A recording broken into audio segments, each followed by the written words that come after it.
السلام علیکم سارے فرینڈاں نوں سلام تھی گیا تے اور امید کرنا سارے کو فٹ فاٹ ہو سنو تے آج تے یار موسم بہت پیارا ہے، بارش والے دی لگی ہے جی بارش ہے ہن کو رکی ہے تے اساں کنے کام ہی بننا آئیو لیکن ہولے لے وینا پیا اگو بندہ کھلوتا ہے تے آج دا سارا سفر بہت لمبا تھے ہونا لائیو انشاءاللہ تانوں ہر ویڈیو دے نال لگا کیتی رکھساں وکھرے وکھرے نال تا ہن اساں ریڈی ہو چکے ہاں، موٹر سائیکل بھی ہتے آ گیا ہے تے انشاءاللہ اساں ہن نکلن دی تیاری چاں پوری جو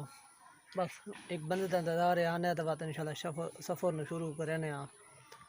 تو تانوں گزارش ہے کہ یار اس چینل نو سبسکرائب لازمی کرنا ہے کیونکہ نویں تو نویں ویڈیو تواڈے تک پہنچدیاں رہ سنو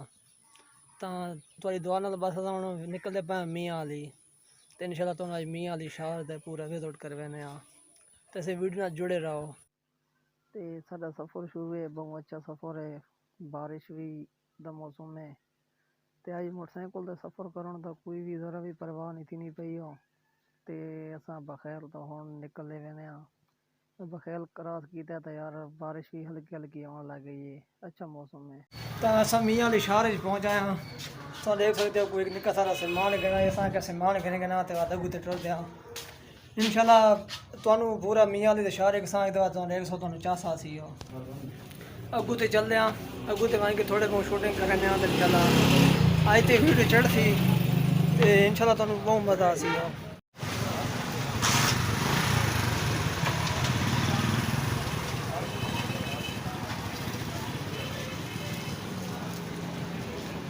تو سارے اتوں جو کام موقع ہے ہن دوجی دکان تے آ وڑے اتوں جو تھوڑا سامان گنا ہی کہ بندے میں کھلوتا تے زیادہ سے زیادہ یار اگوں تو نکلدا تو جہاز چوک دی بنیا سب کچھ وعدہ کردا تو آگے وہاں کی کوئی داڑھی شاڑی بھی بنوینے ہاں، داڑھی بھی تھوڑی بڑی تھی گئی ہو تے تانوں پتہ ہے ختم بات چوائی رکھنا چاہیے ہے لیکن تو بازار دیکھ سکتے ہو بہت ماشاءاللہ اچھا بازار ہے یار وی آئی پی قطعی بازار ہے تو اساں بس بہت اچھی جگہ تے آ گئے ہاں، بہت چنگا بازار ہے میاں علی یہ دا نام ہے ماڈل بازار تے تانوں یہ تو ہر شے لبسی ہو آل ٹو آل جیڑی شاید تھوڑا ہاں وہ تو لبسی ایک نمبر ملسی ہو تے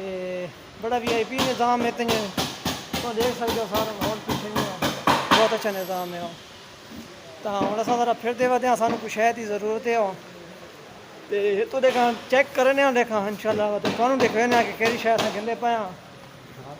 تو کامنٹ لازمی دسے کہ جیڑی اساں ویڈیو چڑھانے ہاں یا ویڈیو جی اج چڑھدی پئی ہے کوئی مزہ ہی کرنی ہے کہ نہیں ہو کہ اساں ایاں نہ رہنے ہاں تے تواڈے تے اساں ہر ویلے چڑھے پئے ہونے ہاں یہ تو لازمی دسے سو تے میرے نال استاد ریاض بھی ودا ہے یہ جڑا تا ساڈا استاد محترم ہے اج تے اساں بھی تھوڑے بہت کم آیا تے اساں کہ تھوڑا جہا بازار بھی پھر گنا تو صحیح طرح کیمرے نہیں ہاتھ کھلا کریا سوچا نہیں کریا سوچا یہ جی ہاتھ کھلا ہو گیا تے باقی بہت اچھا وی آئی پی نظام ہے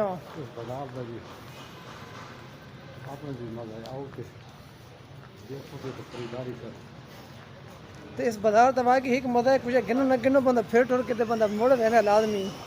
پھر ٹرن تے کوئی اپنا مزہ ہے تے بہت رش ہے اتو اج تے موسم صحیح ہے لیکن تھوڑی گرمی تھیون لگ گئی ہے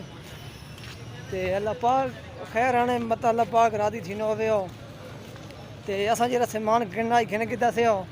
تے ہن ساڈی پیچھے دی تیاری کوئی سبزی مبزی گندے ہاں تینوں پتہ میاں لے آئے تے ہر شے بہت سستی ہونی ہے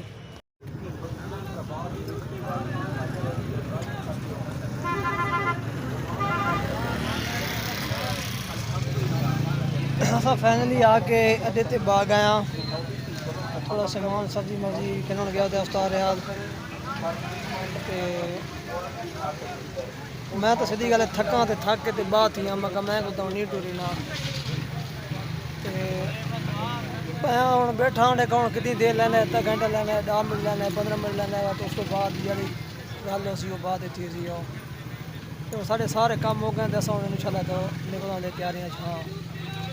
تے نماز شماز ہی ہن ٹھیک ہے ٹائم گھر وہیں کے پڑھساں پٹھان سے چنے بیٹھا تے بڑی پیاری گل کرنا پہ وہ ویچن کا کوئی طریقہ اس طرح دے نا کہ نصیب والا کھڑے سی تے آ کے گھن ونجو بڑی گل ہے یار